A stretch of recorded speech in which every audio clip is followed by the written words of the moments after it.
pouvoir nous édifier mutuellement. Voilà. Je pense qu'on sortira d'ici édifiés dans les différents domaines de notre vie et principalement dans le domaine des relations. Donc, comment gérer cela? Nous allons en parler et nous allons laisser vraiment le Saint-Esprit nous guider pour pouvoir bien nous étayer sur le sujet. Alléluia. Amen.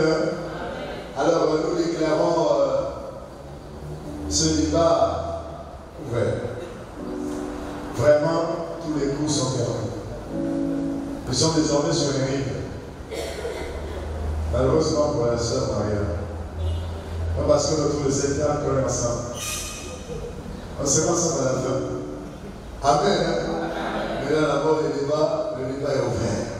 Alors, je vous invite d'abord à lire comment le jeune homme rendra-t-il pur son sentier.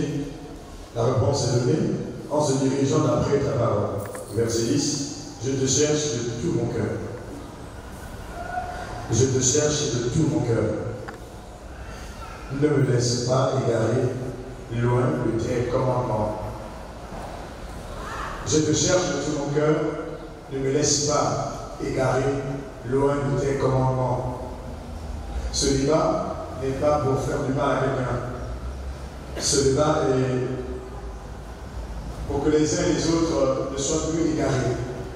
Nous voulons qu'au sorti d'ici, au sorti de ces moments, que chacun de nous soit fixé par rapport à la pensée de Dieu. Comment le jeune homme rendra-t-il pur son sentier? Il y a un souci de rechercher la pureté.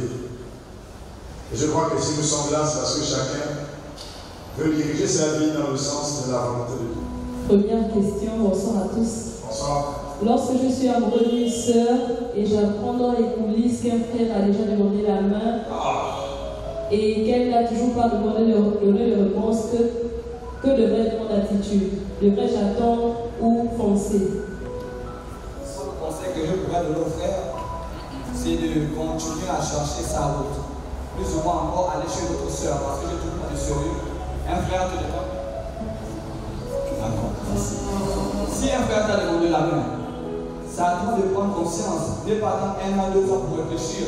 Moi, je trouve ça comme étant une mise en enchère en fait. Elle cherche son meilleur frère. Au cas où si elle en trouve pas, ça fait 2 ans, 3 ans. Elle t'a dit plus qu'une proposition qu'elle a depuis. Vaut mieux m'engager au temps en train de passer. Ce que je conseille aux frères, c'est qu'elle n'est pas sérieuse. Vaut mieux continuer à aller chez certaines même autres sœurs. Parce que c'est inconscient qu'un frère te demande la main, tu l'as réfléchi pendant 1 an, 2 mois, 6 mois. Attends, tu cherches quoi? Quelqu'un d'autre bien, et puis tu essaies de juger elle le bon pas. La vente aux enchères pour toi. Moi, ce que je conseille aux frères, c'est de continuer sa route tout simplement. Ok. Frère Benjamin, qui t'a dit comme simplement sa chose par rapport au point de la soeur, elle n'a pas de réponse à notre frère, elle réfléchit. On peut donner sa chose. Maintenant, par rapport au frère à nous, je pense que le frère, avant de s'approcher de la soeur, avant de lui donner la main, à une soeur, tu as pris du temps, tu as réfléchi, tu as jugé, tu as regardé parmi plusieurs soeurs, et tu as trouvé que c'était une soeur que tu vas demander la main. Et donc, la soeur est donc du droit aussi de réfléchir.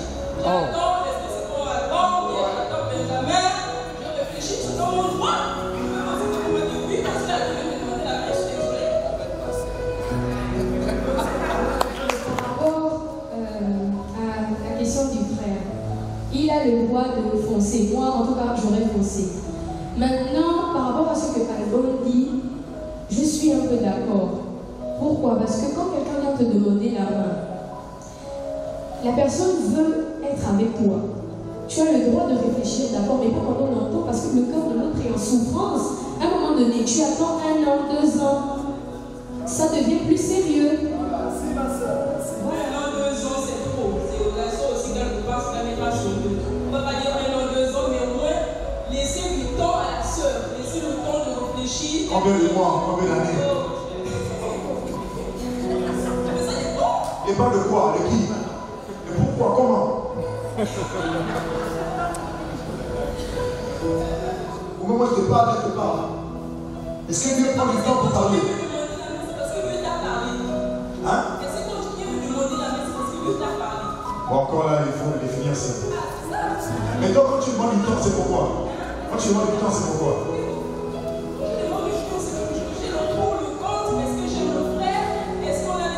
Pour aimer quoi l'emballage?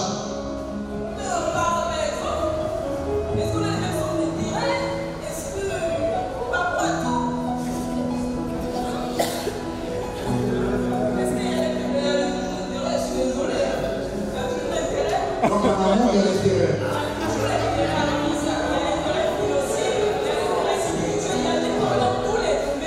Okay.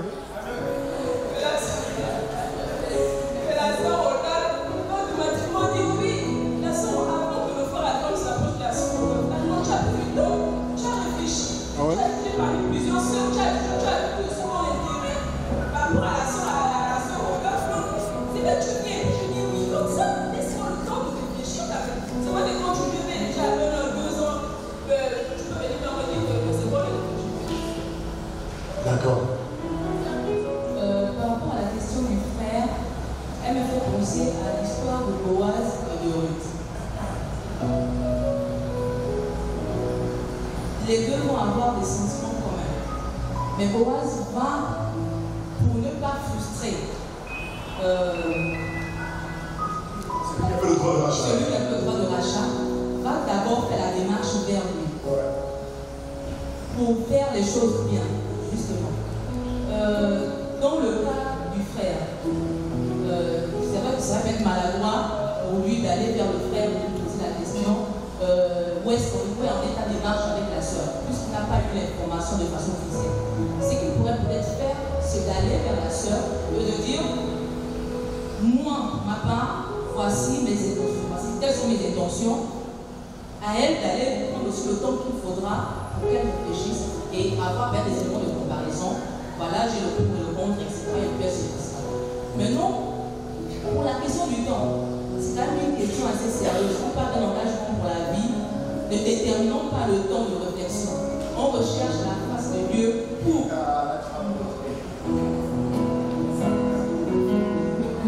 Dieu, le Saint-Esprit peut nous révéler, peut donner la réponse aujourd'hui, systématiquement. Ou dans 3 mois, 6 mois, 1 an. Ça, c'est selon. Je pense que concernant l'attitude du frère, d'après moi, il serait souhaitable qu'il se rapproche de la sœur, lui fasse savoir ses intentions, ses sentiments, et c'est à la sœur de lui dire clairement, peut-être que j'ai déjà quelqu'un qui m'a demandé la main, sur qui je suis en train de réfléchir, à qui je n'ai pas encore donné une réponse. Ou simplement lui dire, bon voilà, j'ai entendu ta préoccupation et bon, laisse-moi le temps. Quand elle lui dit laisse-moi le temps, ça veut dire qu'elle lui dit de façon indirecte que la première demande ne pèse pas trop pour elle. Parce que si la première demande, elle prend vraiment cette demande-là à cœur, elle ne lui dirait jamais qu'elle veut réfléchir. Si elle lui dit qu'elle veut réfléchir, ça veut dire qu'elle considère la demande du deuxième frère. Et qu'elle a mis déjà de côté peut-être la demande du premier frère, mais sans lui avoir dit. Et ça, c'est un autre point. Bon, la question qui se pose, c'est pourquoi garder un frère en attente quand tu sais que la réponse est non? À ce moment-là, dis-lui clairement que la réponse est non. Donc, pour moi, qui dit que la personne, que le frère se rapproche de la sœur, il lui dit clairement, et la sœur lui dit, voilà, si elle veut réfléchir, je vais réfléchir. Mais que la réflexion ne dure pas trop longtemps aussi. Je suis pour cette catégorie de personnes qui pensent que si tu n'es pas intéressé par un frère, dis-le lui. Dis-le clairement. C'est vrai qu'après, on a des enseignements qui nous disent des fois que non, il ne faut pas être trop brutal, il ne faut pas brutaliser les frères, il ne faut pas les traumatiser, il faut les prendre avec douceur. Même si tu sais que c'est non, essaie d'abord de dire que tu vas réfléchir, il faut lui dire que tu vas aller prier. Bon, après ça, c'est vraiment selon la conception de chacun. Selon la conception de chacun. Si tu dis non, si tu penses qu'à ce moment-là tu n'es pas partante, dis au frère. Maintenant, si tu vas aller prier dans le secret, on prie et puis Dieu va frayer sur un chemin. Mais entre-temps, ne retiens pas captif un frère qui aurait peut-être pu trouver le bonheur ailleurs aussi. Ça, c'est mon intervention. Son intervention, qu'est-ce qu'on peut encore dire?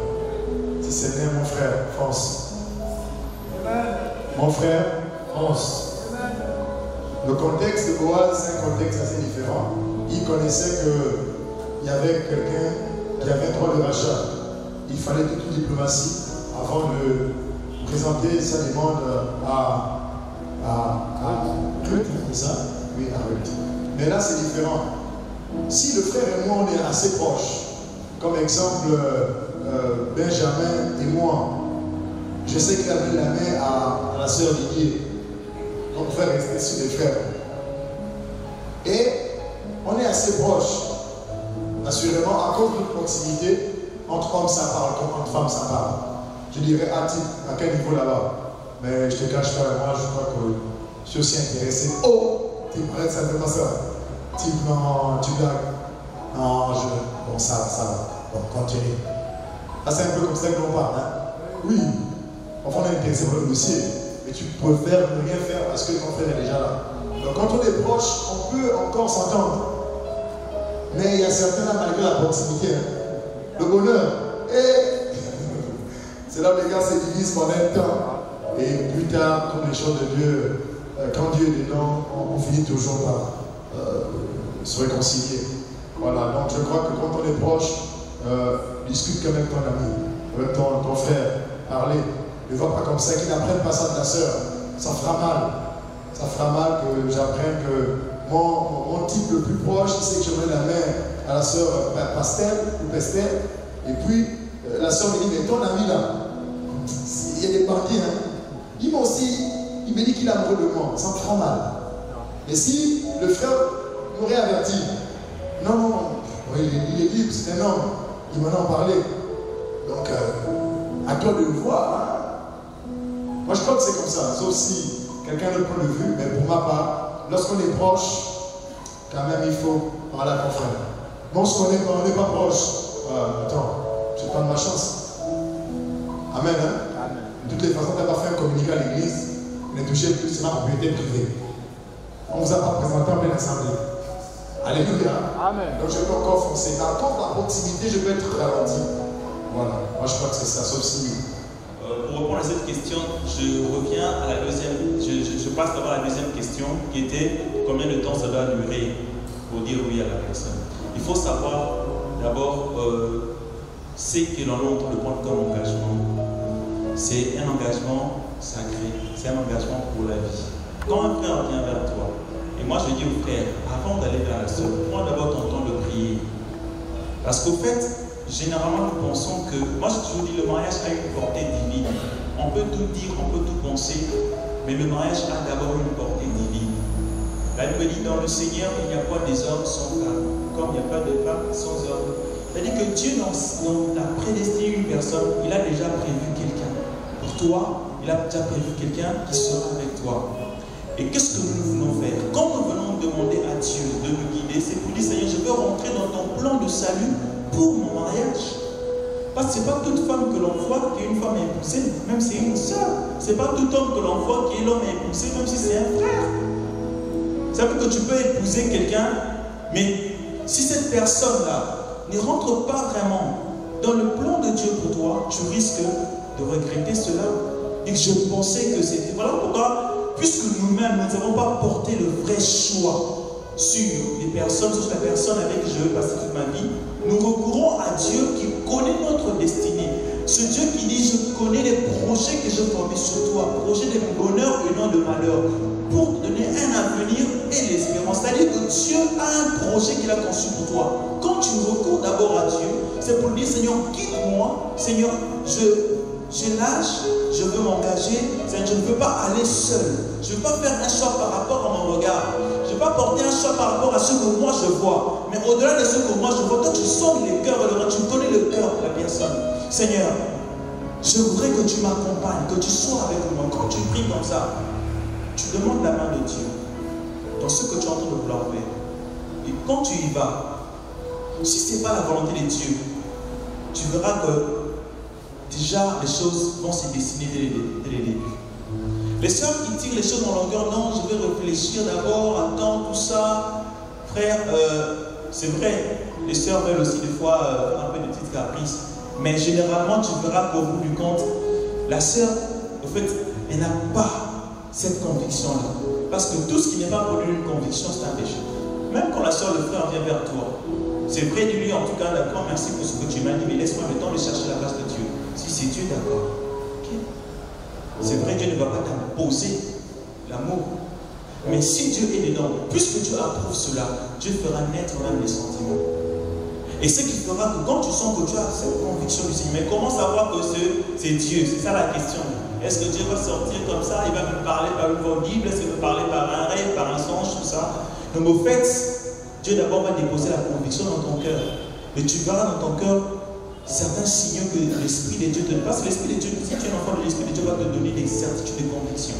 Ça veut dire que quand Dieu est dans la chose, Dieu il parle, il travaille même pour toi, frère, avant même que tu puisses aller. Et quand tu vas seulement comme ça, là, ouf, les choses évoluent.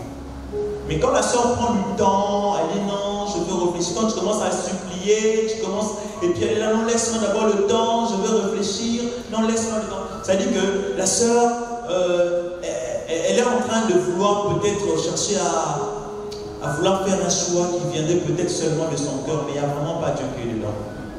Mais quand Dieu est dedans, ça ne prendra pas trop le temps, ça ne va pas trop se tirer en longueur. Et c'est pour dire que si un frère était venu avant toi, c'est ton ami par exemple, et que finalement toi tu sens dans ton cœur que Dieu t'a convaincu que tu dois y aller. En tout cas, mon frère, tant que la sœur n'a pas dit oui à l'autre frère, en tout cas moi je te conseillerais d'y aller. Il faut y aller. Même si, bon, tu as appris l'histoire, ok, bon, peut-être parce que c'est ton ami. En tant qu'ami, tu peux peut-être lui dire, en tout cas, regarde, en tout cas, le Seigneur a mis pour moi la conviction dans mon cœur, je dois aller parler à tel seul. C'est vrai, le frère, s'il est spirituel, il va dire, ah, tu vas aller là-bas, mais moi, mon dossier, tout ça. Mais si le spirituel va comprendre que, bon, si c'est Dieu qui t'a convaincu, ok, d'accord. De cette question, je pense que ce qu'on retient, c'est que le frère doit foncer. Il ne doit pas se laisser arrêter par le fait qu'il y ait quelqu'un d'autre qui ait déjà demandé la main à la sœur. Et en ce qui concerne la sœur, elle doit aussi chercher Dieu et ne pas prendre trop de temps, au risque de faire perdre du temps au frère qui dit